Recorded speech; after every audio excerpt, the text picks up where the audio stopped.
ഗാന്ധി. നിങ്ങൾ ഓരോരുത്തരുടെയും ചാനൽ നടത്തിയ സർവേയിൽ പറഞ്ഞിരിക്കുന്നു അവരേറ്റവും ഇഷ്ടപ്പെടുന്ന ദേശീയ നേതാവ് രാഹുൽ ഗാന്ധി എന്നാണ്. ആ കൂടെ കോൺഗ്രസ് മറ്റു നേതാക്കന്മാരെ കൂട്ടി നോക്കിയാൽ അവർക്ക് 46, പിണറായി 36. കോൺഗ്രസിലെ മറ്റു നേതാക്കന്മാരെ ഇഷ്ടപ്പെട്ട നേതാക്കന്മാരെ കെട്ടി വോട്ടുകൾ ഒപ്പിടുകയാണെങ്കിൽ നിങ്ങൾ പറഞ്ഞു രണ്ടും കൂടെ കൊണ്ടുപോകും. അല്ല ഞാൻ പറഞ്ഞു കൊടുക്കില്ല.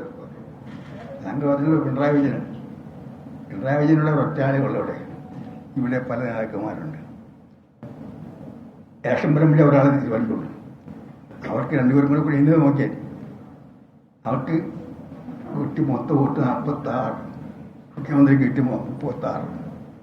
ആരാണ് കൂടുതൽ ജനങ്ങളുള്ളത്? ദയവ് ചെയ്ത്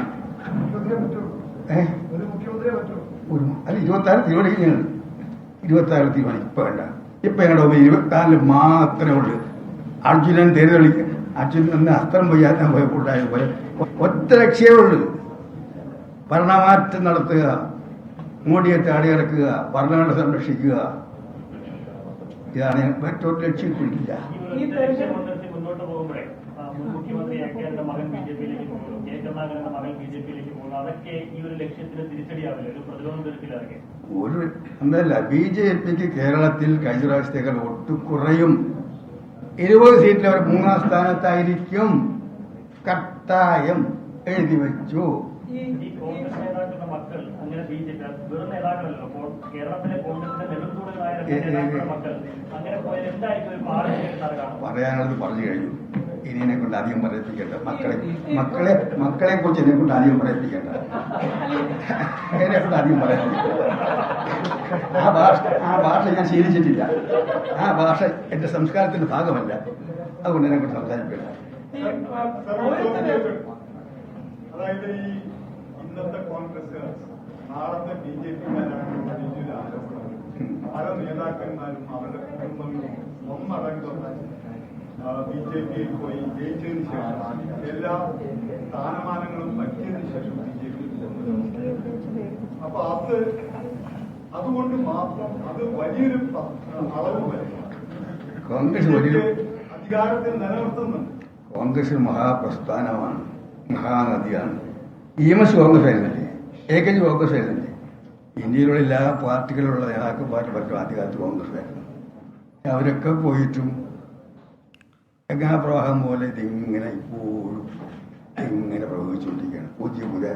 പുതിയ നീർച്ചാലുകൾ പൊട്ടി വളരുകയാണ്. ഇന്ത്യൻ നാഷണൽ കോൺഗ്രസ് ഇന്ത്യയുള്ള കാലത്തുണ്ടാകും. കാരണം ഇന്ന് കോൺഗ്രസ് മാത്രമല്ല, പേരല്ല, കോൺഗ്രസിന്റെ ആദർശങ്ങൾ. ഈ പൗരത്വ നിയമവുമായി ബന്ധപ്പെട്ട വിഷയമാണ് ഏറ്റവും കൂടുതൽ ഇന്ന് ചർച്ചയായി നടക്കുന്നത്. കോൺഗ്രസ് ആണെങ്കിലും പിണറായി വിജയൻ ആണെങ്കിലും BJP ആണെങ്കിലും ആയുധമാക്കുന്നത്. പക്ഷെ അങ്ങനെയാണെങ്കിൽ എന്തുകൊണ്ട് പ്രകടന പത്രികയിൽ അക്കാര്യം ഒറ്റ വരിയിൽ കൃത്യമായി CAA നടപ്പാക്കില്ല എന്ന് കോൺഗ്രസ് രജിസ്റ്റർ തീരുന്നതല്ലേ? CAA മാത്രമല്ലല്ലോ, നാഷണൽ പൗരത്വ രജിസ്റ്റർ വരുന്നു. കോൺഗ്രസ് മതാടിസ്ഥാനത്തിലുള്ള പൗരത്വത്തിന് കോൺഗ്രസ് എതിരാണ്. കോൺഗ്രസ് ആർട്ടിക്കിൾ 5 സ്റ്റാൻഡ് ഇരിക്കുകയാണ്. ഈ ഭരണഘടനയിൽ അംബേദ്കർ തയ്യാറാക്കിയ ഭരണഘടന ആർട്ടിക്കിൾ 5 അത് സംരക്ഷിക്കപ്പെടുമെന്നാണ് കോൺഗ്രസ് പറയുന്നത്. മനസ്സിലായ?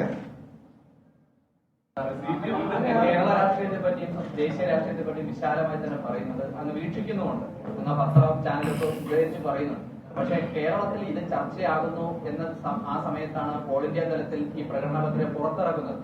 അപ്പോൾ അങ്ങക്ക് ഒരു ദേശീയ നേതൃത്വത്തിൽ കേരളത്തിന്റെ രാഷ്ട്രീയ സാഹചര്യം ഇപ്പോൾ ഇതിങ്ങനെയല്ല. ഇവിടെ മുന്നണികളിൽ പോലും ചില അസ്വാരസ്യങ്ങൾ നിൽക്കുകയാണ്. അപ്പോൾ പ്രകടന പത്രികയിൽ CA നടപ്പിലാക്കില്ല എന്ന് തന്നെ നിർദ്ദേശിക്കണം എന്ന് അങ്ങക്കൊരു നിർദ്ദേശം വെച്ചൂടെ? ഞങ്ങൾക്ക് സംശയമില്ലല്ലോ. ഞങ്ങൾ മതാടിസ്ഥാനത്തിലുള്ള പൗരത്വത്തിന് അന്നും ഇന്നും എതിരാണ്. അങ്ങനെയുള്ള ഭരണഘടനകളല്ലേ ഉണ്ടാക്കിയത്. ഇന്ത്യൻ ഭരണഘടന അങ്ങനെ ഒരു ആർട്ടിക്കിൾ ഉള്ളതുകൊണ്ടല്ല ഇപ്പൊ ഇതിനെ ചർച്ച വരുന്നത്. ഞങ്ങൾ രാജ്യത്തെ വീണ്ടെടുക്കുന്നതിന് വേണ്ടിയുള്ള നിർണായകമായ തെരഞ്ഞെടുപ്പ് എന്നാണ് AK ആന്റണി പ്രതികരിക്കുന്നത്. മകൻ BJP സ്ഥാനാർത്ഥിയായി മത്സരിക്കുന്ന പശ്ചാത്തലത്തിൽ താൻ പ്രചാരണത്തിന് പോകാതെ തന്നെ ആന്റണി വലിയ ഭൂരിപക്ഷത്തിൽ ജയിക്കും എന്നുള്ള പ്രതികരണം അദ്ദേഹം നടത്തുന്നു. കേരളത്തിലെ 20 മണ്ഡലങ്ങളിലും BJP 3ാം സ്ഥാനത്തേക്ക് പോകും. അത് എഴുതി വെച്ചോളൂ എന്നാണ് AK ആന്റണി പറയുന്നത്.